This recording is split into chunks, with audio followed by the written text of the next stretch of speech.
It's also important, another fear we had, a wonderful story. I like to ask people if they have been having any dreams, because all throughout the Old Testament and the New Testament, one of the ways that God breaks into people's conscious awareness is through dreams. And often when I ask someone if they've been dreaming, they will look at me like I've been reading their mail. It is often a way that they share with us that they are getting more ready and becoming more at peace with what is happening. There was this woman named Louise who wouldn't die. And I know people here understand when someone doesn't die. When I go home and tell my husband, so-and-so isn't dying, he says, well, maybe that's okay. Anyway, Louise was not dying. And the nurse called me one day and said, Elizabeth, you have to go visit. And I said, well, what's happened? And she said, well, Louise finally shared with me what's going on. Louise told Dolores, the nurse, that she was very claustrophobic. And what she feared most of death was the tunnel that she heard she had to go through.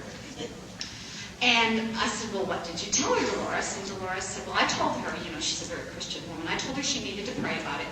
And that God would either remove her fear or give her another way. And I said, well, that's marvelous. And thank you for talking for God. But I will go over and we'll see where we are. And anyway, I went over and talked to Louise. And Louise loved Dolores' suggestion.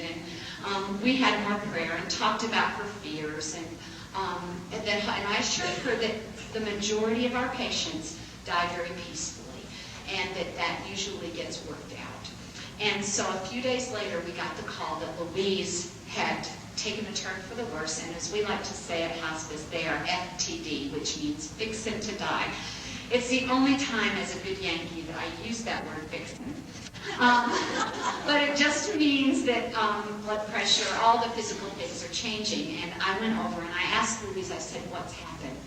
And she said, I had a dream last night. And in the dream, my father and my husband, who are both dead, as well as John Wayne, built a ladder for me. And she died very peacefully within the next 24 hours. So if we are willing to go with them on this journey, to address their fears, to help them finish their business, whether it's getting permission from loved ones, whether it's waiting for a significant anniversary, whether it's attending a graduation or a wedding, all of those things we can help bring about. And that is truly holy work, I believe.